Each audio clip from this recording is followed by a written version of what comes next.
సింహాసనమెక్కినయపుడు సింహాసనమెక్కినయపుడు తోడుగనున్నాడు దేవుడు మీకు ఎల్లప్పుడు దేవుడు మీకు ఎల్లప్పుడు తోడుగనున్నాడు తోడుగనున్నాడు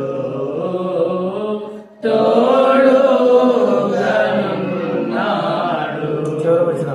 పౌలు బంధింపబడినప్పుడు పౌలు బంధింపబడినప్పుడు పేతురు చెరలో ఉన్నప్పుడు పేతురు చెరలో ఉన్నప్పుడు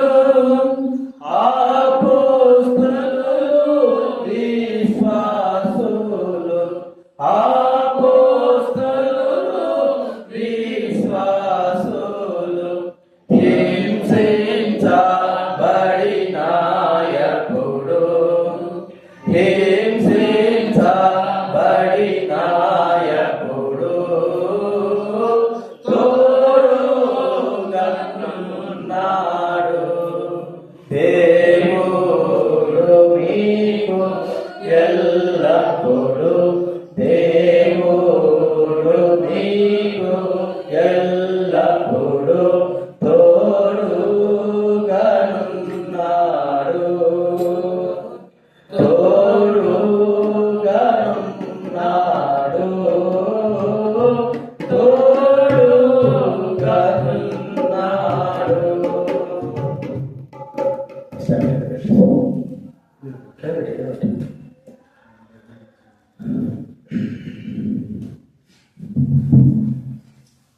ప్రార్థన చేసుకుంటాము.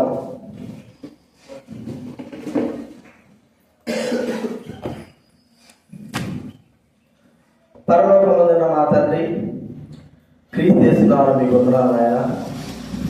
మీరు మాకు ఎప్పుడు తోడుగా ఉంటున్నందుకు మీకు కృతజ్ఞతాస్తుతులు చెల్లిస్తున్నాము. మీ కాపుదలను బట్టి అందుని బట్టి మీకు స్తుతి ఘనత మహిమ ప్రభావాలు ఆరోపిస్తున్నాం. ప్రభువా, ఇదిగో బలవంతంలో మాట్లాడండి. మీ ఆజ్ఞ మేరకు ప్రతి మనుషుడు తర్వాత పరీక్షించుకుని అలా చేసి ఆరోగ్యం తిని ఆ పాత్రలో త్రాగాలన్న. కాబట్టి ప్రభువా, మమ్మల్ని పరీక్షించుకొని తండ్రి బలలో యోగ్యంగా చేయబేటకు మీ కృపణ దైవం అనుగ్రహించాల్సిన మనం చేస్తుంటున్నాం. ఇలాగ చెవి గ్రహించగల మనసు దయచేయం. కరెంటు రాలేదు ప్రభావ, వేడి ఎక్కువ ఉన్నది. అయినప్పటికీ వినటువంటి హృదయం మనసు మాకు దయచేయండి. కనికరించి మా మనసు ఆలోచన శరీరమే కాకుండా మీ వాక్యం పైన మేము ఉంచుటగా దయచేయండి. కృతజ్ఞతాస్తుతులను చెల్లిస్తూ యేసు నామమున ప్రార్థించి వేడుచున్నాం తండ్రి. దేవుడి వాక్యంలో నుంచి కొరింథీ రాసిన మొదటి పత్రిక 11 కొరింథీ రాసిన పత్రిక 11:28-29 మాత్రం చదువుకుంటా. మొదటి కొరింథీ రాసిన పత్రిక 11వ అధ్యాయం 28వ వచనం 29వ వచనం మనం కూడా కలిసి చదువుకుందాం.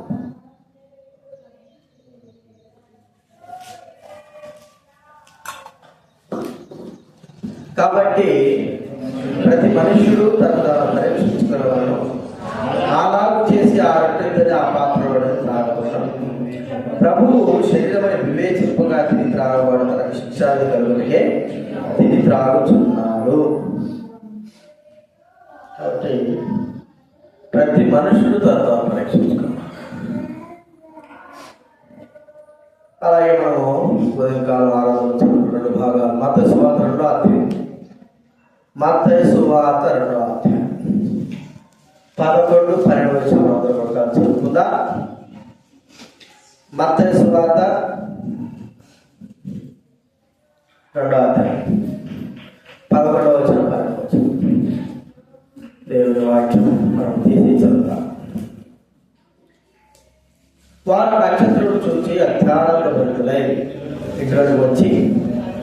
అయిన మరియము ఆ శిశువును చూసి సాగిలపడి ఆయన పూజించి తమ పెట్టెలు విప్పి బంగారము సాంబ్రాణి గోరము కానుకగా ఆయనకు సమర్పించేది.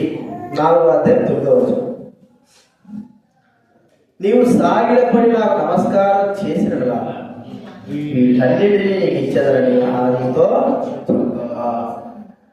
కాబట్టి ఈ 2 విషయాల్లో మనకు ఒక మాట కనబడతా. మనం ధ్యానించేటువంటి అంశాలు చెప్పండి. సాగిలపడి అంటే దాంట్లో సాగిలపడే దాంట్లో ఇంకోటి కూడా చెప్పండి.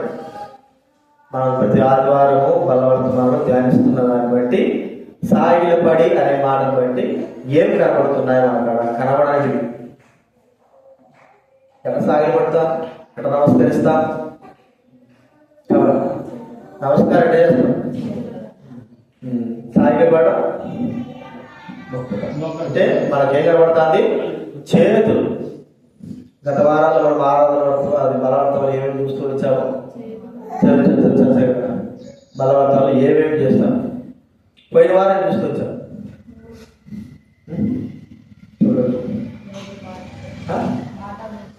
మాట అంటే మన నోరు గురించి చూస్తూ వచ్చాం. అంతకుముందు వారంలో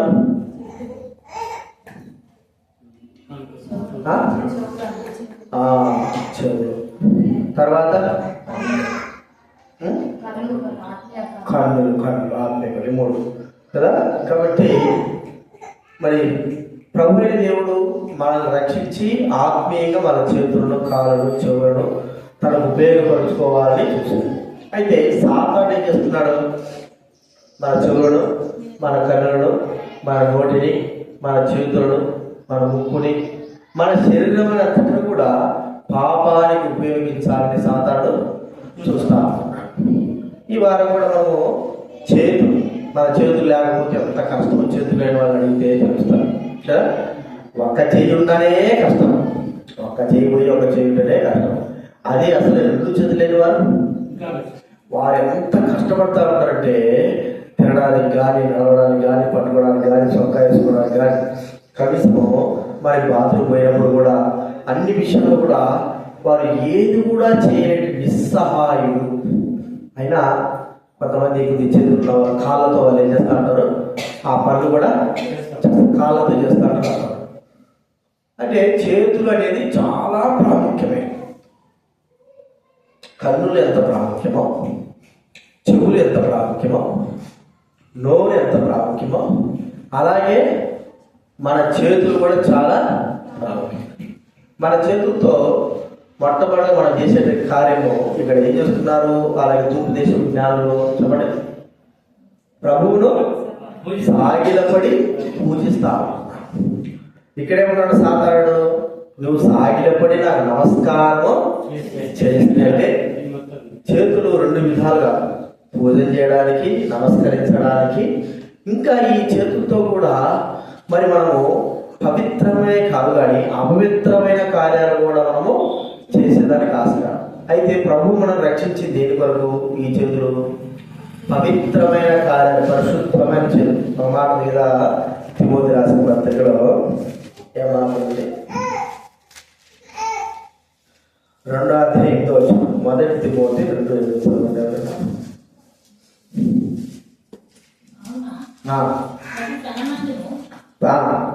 పురుషులు సంశయమును, కోపమును, సంశయమును లేవారై పవిత్రమైన చేతులెత్తి.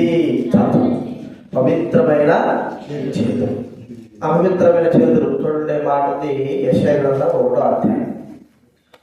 యెషయా గ్రంథం 1వ అధ్యాయం 15వ వచనం చదవండి. 15. మీ చేతులు చాపునప్పుడు చూడక నా కనులు చూడకపోదు నేను వినను. ఎట్లున్నాయంటే మీ చేతులు రక్తముతో, మలినముతో, పాపముతో, దోషముతో నిండి ఉన్నాయని ఇక్కడ బహు స్పష్టంగా మనకి ఇక్కడ చెప్పబడుతుంది. ఇంకేమంటాడు? ఈ చేతులతో పవిత్రమైన కార్యాలు చేయకుండా పాపము కార్యాలు కూడా చేస్తాం. మీకా గ్రంథం 7వ అధ్యాయం. చూడండి, మీకా గ్రంథం 7వ అధ్యాయం 2వ వచనం.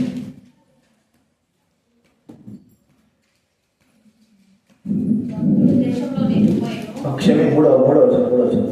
2 చేతులతోనూ కీడు చేయ పూనుకొందురు. చాలా 2 చేతులతో ఏం చేయాలనుకుంటారంటే కీడు.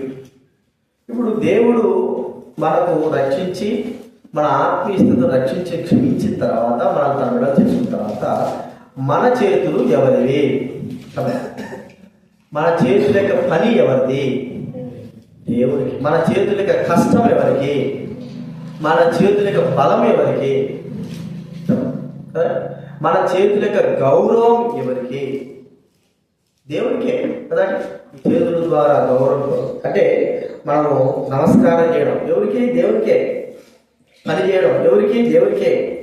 బలము, మన శక్తి కలిగి బలంగా ఉండడం ఎవరికి? దేవుడి కొరకే. మన చేతులు దేవునికి ఉపయోగపడాలి. అయితే సైతాన్ అంటాడు, మీరు నాకు నమస్కారం చేస్తే అనే మాటను బట్టి ఆలోచిస్తే, మీ చేతులు నాకు ఉపయోగిస్తే అంటే సాతాను ఉపయోగిస్తున్నామా మన చేతులు, లేకపోతే దేవుడికి ఉపయోగిస్తున్నామా? ఇప్పుడు మనము పరీక్షించుకోవాల్సిన వారంగా ఉంటున్నాం. దేవుడేమో మనల్ని సంపూర్ణంగా మన చేతులు, కాళ్ళు, కళ్ళను, మన టోటల్ మన బాడీని, మన ఆత్మను పరిశుద్ధపరిచాడు. ఇప్పుడు పరిశుద్ధపరచబడినటువంటి మన యొక్క అవయవాలను పాపపు సాధనాలుగా ఉపయోగించాలని సాతానుడు కోరుకుంటున్నాడు. అలా చేస్తున్నాడు. చెవుల్ని పాపం సాధనాలుగా, కళ్ళను పాపం సాధనాలుగా, నోటిని పాపం సాధనాలుగా, ఇంకా మన చేతుల్లో పాపం సాధనాలుగా, మన కాళ్ళను పాపం సాధనాలుగా, మన తలములను పాపం సాధనాలుగా ఉపయోగిస్తా ఉంటున్నాడు. కాబట్టి ఒకప్పుడు పాపం సాధనాలుగా ఉపయోగపడిన మన చేతులు ఇప్పుడు పరిశుద్ధ సాధనాలుగా ఏగా చెప్పండి ఉపయోగపడాలి. చూడండి, బైబిల్ మనం చూస్తూ ఉంటే పాపమునకు ఉపయోగించిన ఈ చేతులు కష్టపడి పని చేయడానికే ఈ చేతులు ఏం కావాలా? ఉపయోగించాలి. అంటే దొంగతనం చేయడానికి ఉపయోగించినారు. బైబిల్ గ్రంథంలో ఫిలోమోను గురించి మనకి ఇక్కడ చెప్పబడదు. ఫిలోమోను రాసిన పత్రికలో అక్కడ ఒక వ్యక్తి దొంగ. ఫిలోమోను అనే వ్యక్తి ఎవరండి? ఎవరైనా చూడండి, హెబ్రీ ముందు ఉంటే ఫిలోమోను రాసిన పత్రిక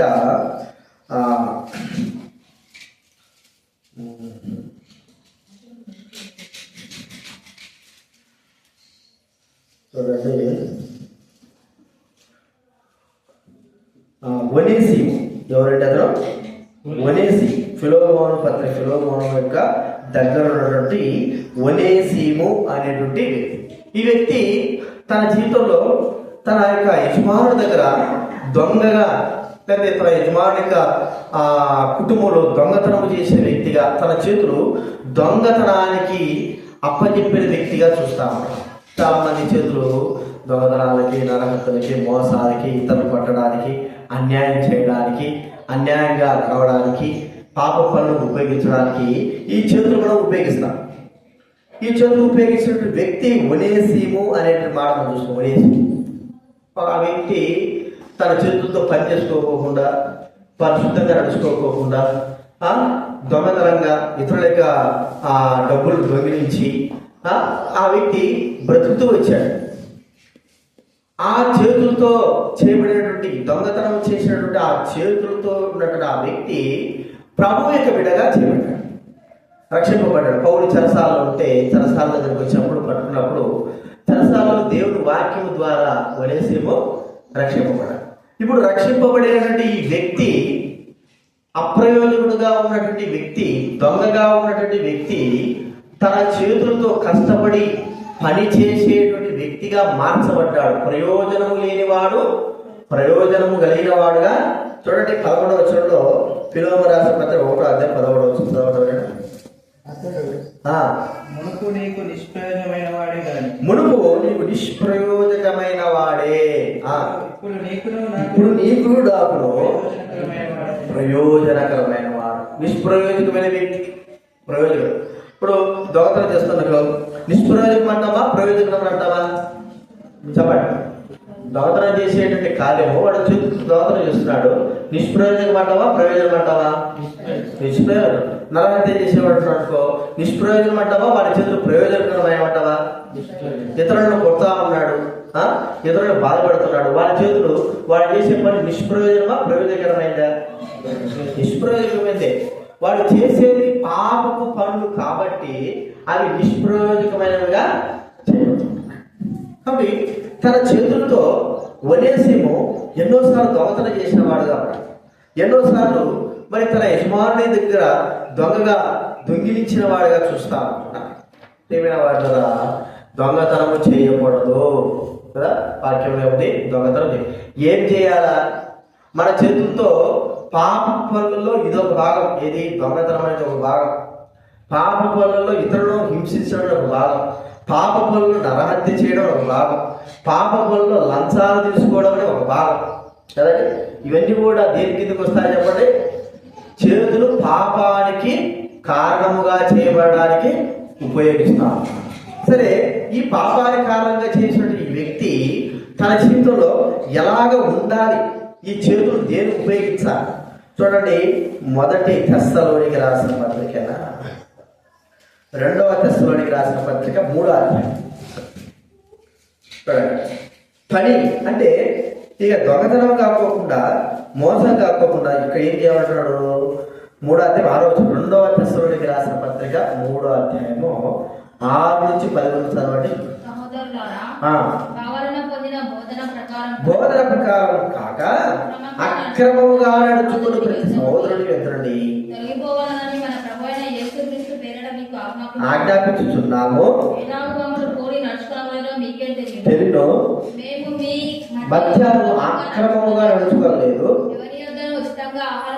పుచ్చుకోలేదు, భారంగా ఉండకూడదని ప్రయాసంతోనూ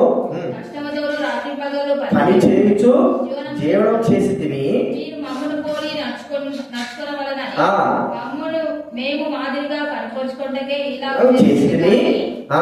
మాకు అధికారం లేదని చేయలేదు.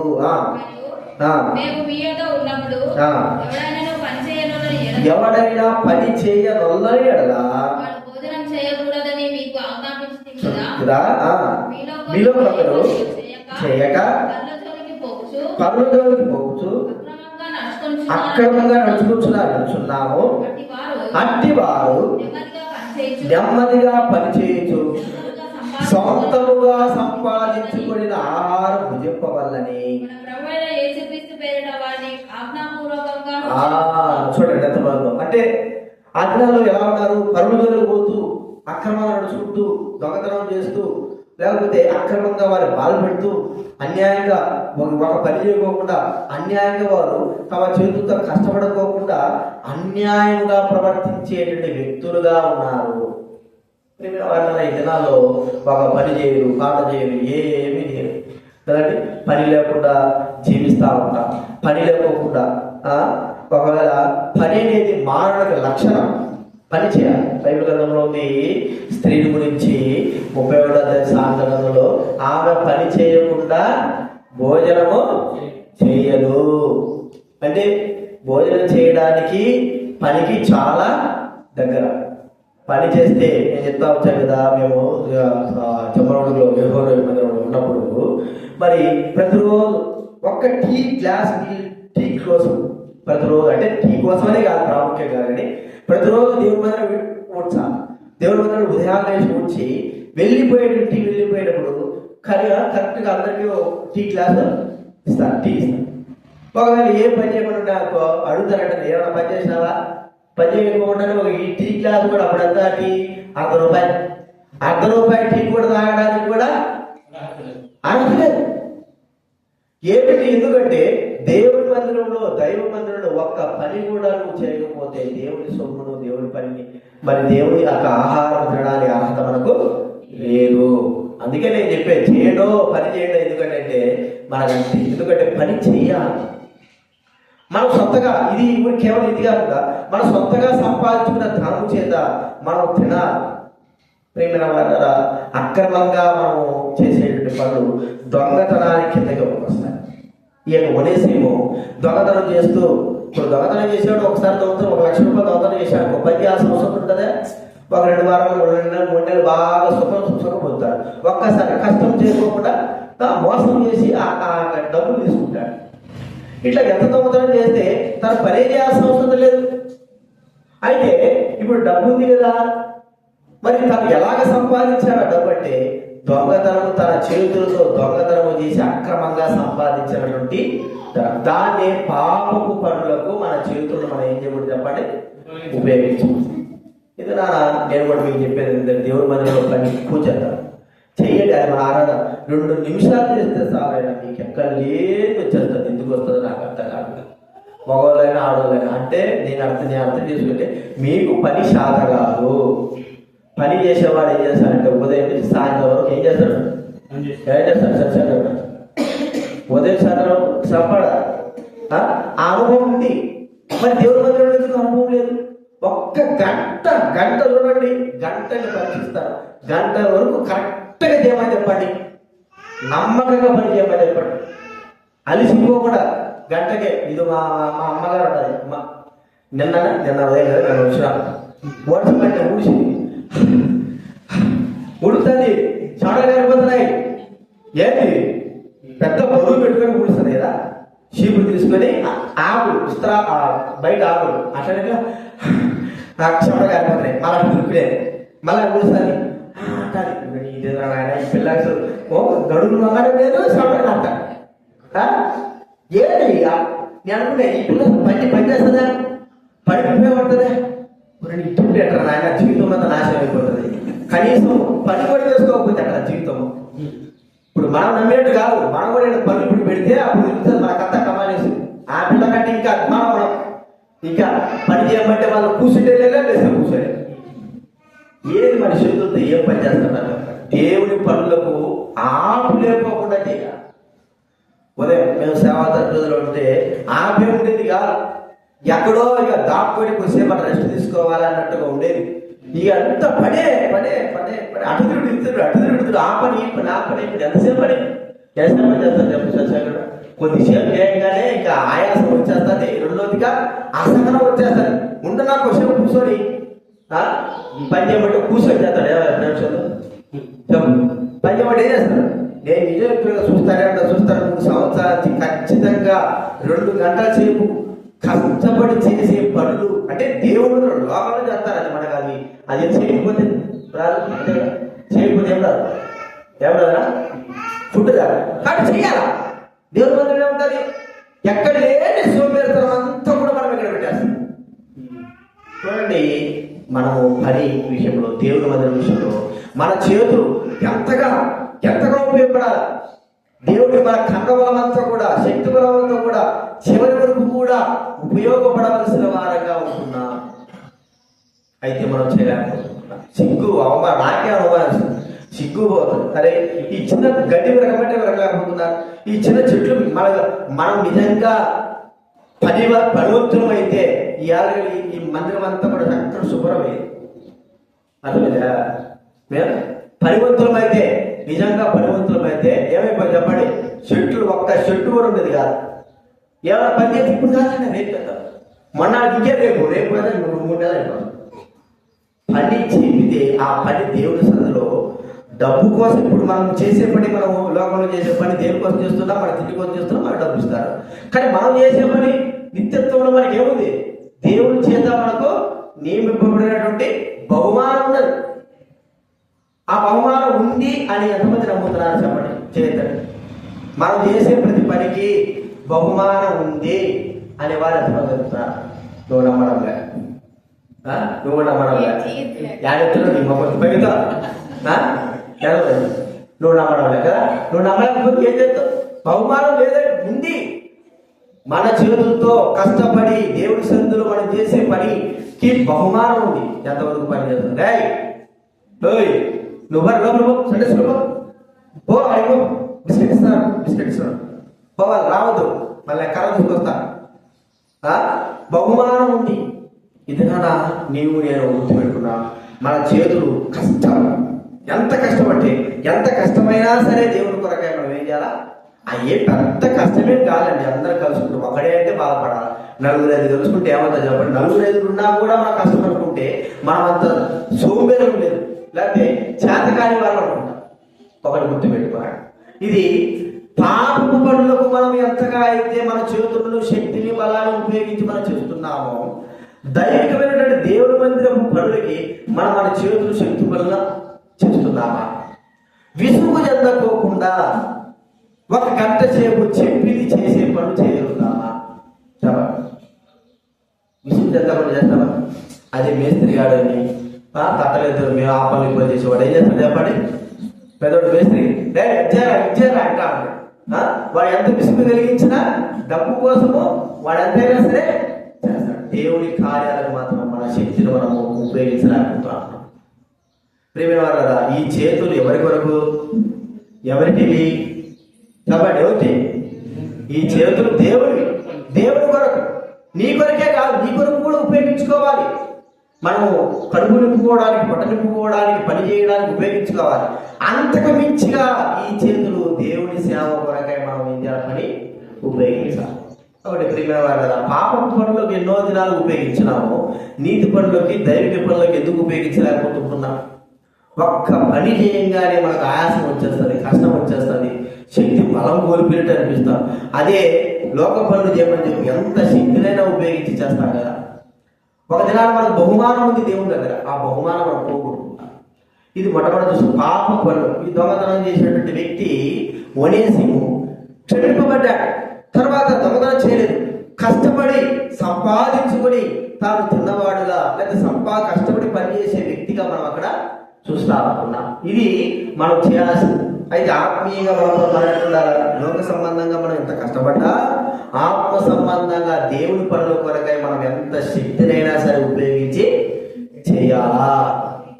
ఎంత శక్తి అయినా సరే, ఎంత బలమైనా సరే, మనకు తగినట్టుగా మనము ఆ పనులు చేసా. ఆయాసం, కష్టం కొద్దిసేపు చూడ ఒక గంట 2 గంటలు చేయాలంటే విసుగొచ్చేస్తారు కదా. ఎందుకు మందిరకాడికి చెల్లిపోతారు ప్రజలు? పనులు చేయాకే ఇంటికాడ కూర్చొని ఇంటికాడ ఎంత పనులైనా చెప్పని చెప్పండి, ఎంత కష్టమైన పడమని చెప్పండి, ఎంతకైనా సరే తీస్తారు. కానీ దేవుని సన్నిధిలో మాత్రము మన చేతులు మన దేవుని కొరకై ఉపయోగించలేక పోతున్నాం. పాప పనులకు ఉపయోగిస్తాము, దేవుని పనులకు ఉపయోగించాము. ఇది మొట్టమొదటి చూస్తుంటున్నాం. రెండోది మనం చూస్తా అంటే ప్రయాస, బహుగా ప్రయాసపడాడు. చూడండి, రోమా రాసిన పత్రిక 16. రోమిలకు రాసిన పత్రిక 16 12 చదవండి ఎవరైనా.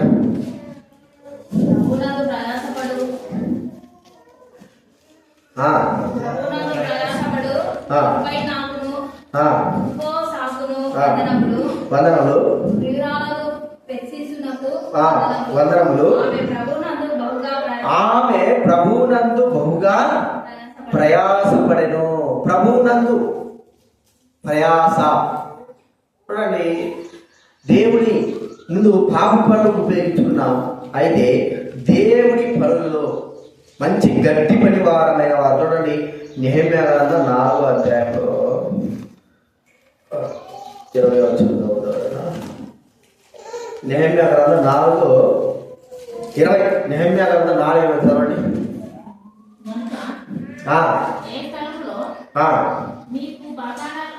వెలువడుతో రండి. 21 కూడా చదవండి. పని యందు ప్రయాసపడితిమి, సగం మంది ఉదయం మొదలుకొని నక్షత్రం అప్పటి వరకు ఈటలు పట్టుకొని. చూడండి, పని వాళ్ళతో కూడా ఎలుసుకుని బస్ చేయవలను. ముందులో పగలు పని చేయుదురని చెప్పితిమి. మనం చేసే పనులు ఒక్కసారి ఉదయం కూడా పనులు చేస్తాం. ఇప్పుడు మరి పాప పనులకు మన చేతులు ఉపయోగించినట్టుగా దైవికమైన పనులు మనం చూసుకున్నాం కదా, కొద్ది వరకే చూసుకున్నాము. దేవుని పనుల విషయమై ఎంతగా మనం ప్రయాసపడుతుంటాం. పాప పనులు ప్రయాసపడ్డా మంచిదే. మరి దేవుని పనులకి, దేవుని కొరకై, ప్రియమైన వాళ్ళ దేవుని సేవ కొరకై, దేవుని పరిచయం కొరకై ఎంతగా మన సేవ, మన చేతులు ఉపయోగపడుతుంటున్నాయి. ఎంతగా మన చేతులు మరి ఆ బలమైనవిగా దేవుడికి ఉపయోగపడుతుంది. దేవుడు బలమైన చేతులు మనకి ఇచ్చినప్పుడు ఈ బలమైన చేతుల్ని దేవునికే ఉపయోగిస్తుంటున్నామా? ప్రియమైన వారిని ఒకసారి ఆలోచించాలి. ప్రభువా, నాకు బలమైన చేతులు ఇచ్చినావు, అయితే ఈ బలాన్ని లోకం కొరకు కాకుండా నీ పని కొరకే. బైబిల్ గ్రంథంలో నెహెమ్యా కాలంలో దైవమందిరం పడిపోయినప్పుడు దైవమైన వారు అనేకమైన వారు వచ్చి వారు ఉదయం మొదలుకొని సాయంత్రం కూడా బలముగా పనిచేసి, ఎట్లాంటి పని ఇప్పుడు మనమంతా కూడా ఏంటంటే టెక్నాలజీతో అప్పుడే అంత చేతి కష్టమే. ఒక రాయి ఎత్తాలన్న చేతి కష్టమే, పెద్దగా నిలబెట్టాలన్న చేతి కష్టమే, అంతా చేతి కష్టంతోనే చేతుల కష్టం వల్ల మనము ఆ పనులు చేసేవాళ్ళం. కాబట్టి గుర్తించుకుందాం మన చేతి పనులు.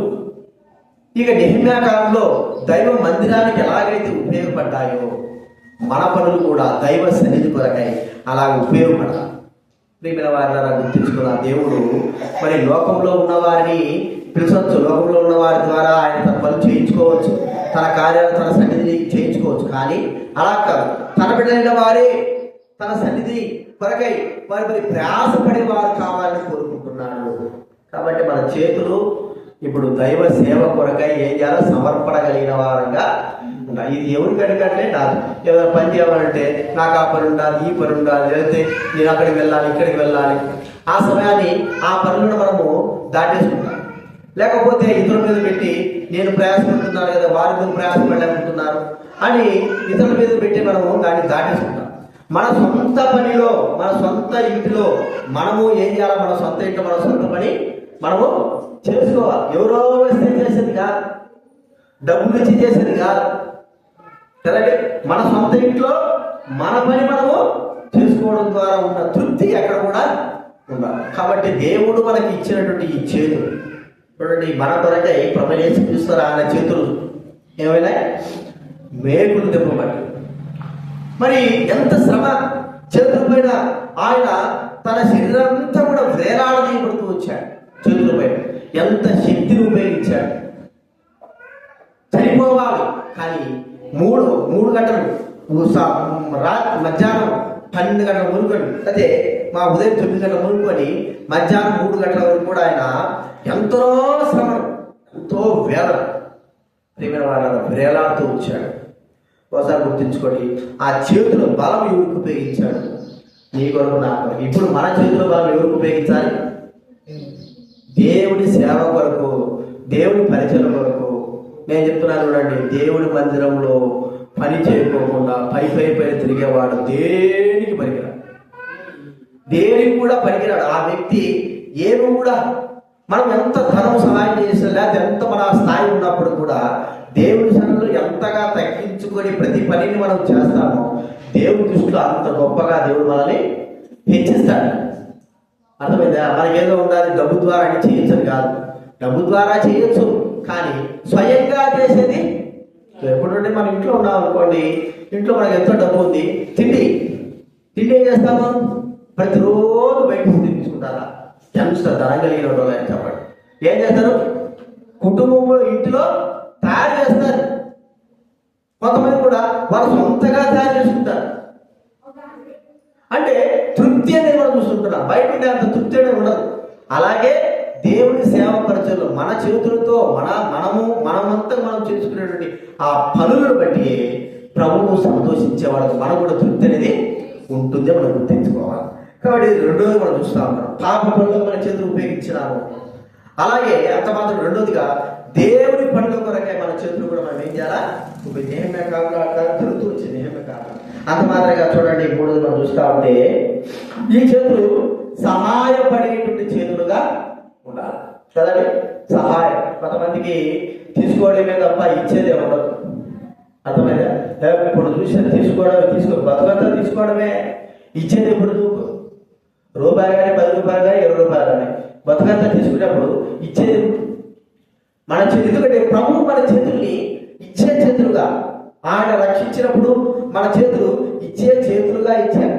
బైబిల్ గ్రంథంలో ఉంది, ద్వితీయోపదేశకాండంలో, మీరు అప్పు ఇచ్చేదరు కానీ అప్పు తీసుకోరు, ఇతరులకు సహాయం చేసేదరు కానీ మరి మీరు ఇతరులకు సహాయం, మీ ఇతరుల సహాయము పొందేవారు అంటే మన ఇతరులకు సహాయం, మన యొక్క దేవుని పిల్లల కొరకై సహాయపడేవారంగా ఉంటున్నారా? మన చేతులతో కష్టపడి కొంతమంది దొంగతనాలు చేసి ఆయా సినిమాలలో టీవీలలో అక్కడ చూస్తారు. వాళ్ళు పెద్ద పెద్దలు అక్కడ ఇతరులను బాధ పెట్టేది, ఇతరులను దోచుకొచ్చేది, ఇక్కడ వ్యవహారాలు ఇచ్చేది. ఏమో మేము పెద్ద గొప్ప గొప్ప గొప్ప గణకారం చేసినాడు, చేసేది దొంగ పని. మళ్ళా మహేష్ణ పేరు కోసము ఈ చేస్తున్నా అది చేస్తున్నాడు. అది ఒప్పుకోడు దేవుడు. నువ్వు సొంతగా కష్టపడాలి. 10 రూపాయలు ఒక్క వ్యక్తికి నేను సహాయపడేది ఒకటైనా సరే, 10 రూపాయలు సరే, సొంతగా మన చేతులతో కష్టపడిందే మనం ఏం చేయాలి ఇతరులకు, అది లెక్కలకు వస్తుంది. దొంగతనాలు చేసేది, మోసాలు చేసేది, ఇతరుల దగ్గర దోచుకొచ్చేది, వాళ్ళ దగ్గర తీసుకొచ్చి వీళ్ళ దగ్గర తీసుకొచ్చి ఇతరులకు పెట్టేది, అది ఏం చేస్తుంది? అది లెక్కలకు వస్తుందా? ఇప్పుడు అంటే మేము కూడా ఒకసారి మాకు మీరు కూడా దేవసేవకులు మనకి బట్టలు ఇస్తారు. బట్టలు ఇచ్చినప్పుడు మేము కూడా బట్టలు పెట్టుకోవాలంటాం. మాకు కొద్దిగా అంటే ఇప్పుడు కుట్టించుకోకపోతే ఎవరు మా ఇంటికాడికి వస్తారనుకో, మేమేం చేస్తాం చెప్పండి. ఇప్పుడు ఆ బట్టలు ఊరికి ఉన్నాయి, అవి కొత్త టైం ఏం చేస్తాం వారికి ఇస్తాం. దానివల్ల ప్రయోజనం ఏముందా?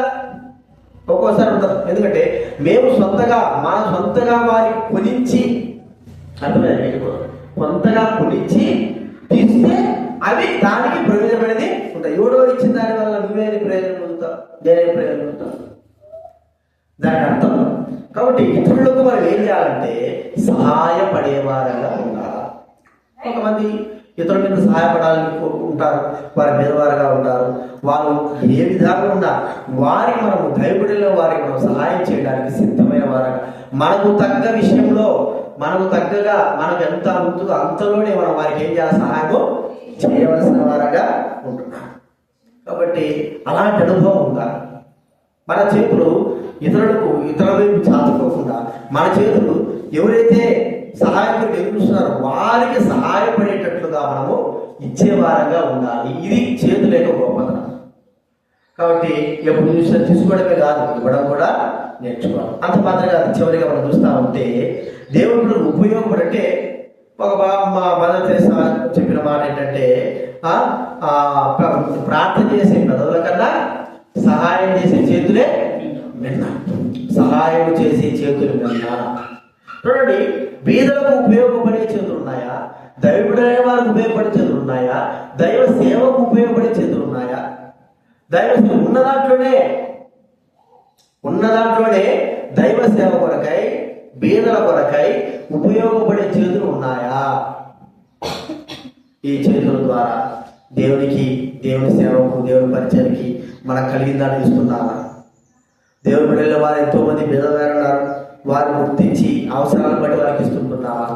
బీదలైన వారు లోపల ఎంతో ఉన్నారు, వారికి అవసరం తగ్గబడి ఇస్తున్నామా? చూడండి, కొంతమంది అంటే నేను చెప్పేదంటే ట్రైబల్ పీపుల్స్ కొండల్లోకి, భద్రాచలం కొండల్లోకి, అడవుల్లోకి వెళ్తారు. వెళ్ళిన తర్వాత అక్కడ పోయిన తర్వాత వీళ్ళు యూట్యూబ్ పెట్టుకోపోతారు. చూసి మేము చూసి స్వాతంత్రం పోతున్నా, అక్కడ పోతాను, ఇక్కడ పోతున్నా చెప్తారు. చెప్పి అక్కడున్న పరిస్థితులు చూపిస్తారు. వీళ్ళంతా పేదలు ఉన్నారు, అంత పేదలు ఉన్నారు, అట్లా చేయండి, ఇట్లా చేయండి, మీరు సమర్పణ కలిగిన వారైతే చేయండి. సరే, వీళ్ళేం చేస్తారు, చాలా మంది చూస్తారు. చూసి వారికి సమర్పణ కలిగిన డబ్బు ఎంతగా 1 లక్ష 2 లక్షల ఎంత ఉంటుంది అక్కడ పరిస్థితులు ఇస్తారు. వీళ్ళు పోయి అక్కడ ఏం చేస్తారు, ఈ డబ్బు తీసుకుపోయి అక్కడ వాళ్ళకు అన్ని పంచుతారు. పంచి ఏమని చెప్పుకుంటారు, మేము ఇచ్చినట్లు కావాలి. ఏం చేస్తారు, చేసిందేమో సహాయం మగడు, వీడేమి చేయడు. వీడు తీసుకుపోయి ఏం చేస్తున్నాడు, గొప్ప కొనుక్కో దానికొని వీడంతా వీడు కష్టపడి 100 రూపాయలు, 1000 రూపాయలు, 2000 వాళ్ళకి కావాల్సిన 10,000 సంపాదించి తీసుకుపోయి వాళ్ళకి ఇస్తే అది ఏదైనా ఫలం ఉంటారు. ఎవరో ఇచ్చింది నువ్వు తీసుకోకపోతే ఏం ఫలం ఉంటుంది చెప్పండి? అర్థమైంది ఇప్పుడు. కాబట్టి దైవ సేవ కొరకు మనము సమర్పణ కలిగిన వారంగా, దైవ బిడలైన వారి కొరకై సమర్పణ కలిగిన వారంగా, మన చేతులతో కష్టపడి పనిచేసి మన వారికి ఇవ్వవలసిన వారంగా ఉన్నాం. ఈ చేతులు అందుకొరకే దేవుడు ఇచ్చాడు. అక్రమానికి, మోసానికి, లేకపోతే అవిధేయతకు, లేకపోతే పాపానికి కాదు చేతులు ఇచ్చింది. దేవుని కొరకై, కేవలం దేవుని కొరకై, దేవుడి సేవ కొరకై, దేవుడి పరిచయం కొరకై, దేవుడికి ఇవ్వడానికి కొరకై, దైవ బిడ్డలకు సహాయం చేయడానికి కొరకై మరి ఇవ్వబడిన చేతులు. వీటిని మనం దేనికి ఉపయోగిస్తున్నామో ఒకసారి మనము గుర్తు చేసుకోవాలి, మనం పరీక్షించుకోవాలి. ప్రభా, నిజంగా ఈ చేతులు మీకు ఉపయోగపడాలిస్తే ఈ చేతులు నాకు ఉపయోగపడేటట్టుగా నా ఇష్ట ప్రకారం ఉపయోగపడేట్టుగా నేను ఉపయోగించుకుంటున్నాను. మీ కొరకుగా ఏదైనా చెప్పగలమా? నా చేతులు దేవుడికే ఉపయోగపడుతున్నాయి, నా చేతులు దేవుడి బిడ్డలకే ఉపయోగపడుతున్నాయి, వాక్యానుసారంగా నా చేతులు ఆకలి మీద వారికి ఉపయోగపడుతున్నాయి చెప్పగలమా? చెప్పలేదు. కాబట్టి మనం పరీక్షించుకుందాం. ఇప్పటి నుంచి మన చేతులు ఎవరి కొరకు? ఒకవేళ మన చేతులు లోకానికి ఉపయోగపడితే సాతానుకు నమస్కరించినట్లే. సాతాను ఏమన్నాడు? నువ్వు నాకు మొక్కితే అన్నాడు. అంటే మన చేతులు వారికి మొక్కలు 2 చేతులు ఎత్తి సాతానికి ఏం చేయాలా? దండాలు పెడితే ఆ వ్యక్తికి లోబడిన వారంగా అవుతాం. మరి దేవుడికి ఎప్పుడు మనం నమస్కారం చేస్తాం? అంటే దేవుడి కొరకు ఈ చేతులు ఎప్పుడు దేవుడికి ఉపయోగపడతాయి? పరీక్షించుకుందాం. నా చేతులు ప్రభావ నీ కొరకు ఉపయోగపడాలి. నా చేతులు నీ సేవ కొరకు, పరిచయం కొరకు, నీ మందిరం కొరకై, మా దైవబిడ్డల వారి కొరకై నా చేతులు ఉపయోగపడాలి. లోకం కొరకు, పాపం కొరకు. కాబట్టి నాకు సహాయం చేయ ప్రభావం మనం పరీక్షించుకొని మనం బలం యోగ్యంగా జీవితం ప్రార్థన చేసుకుందాము.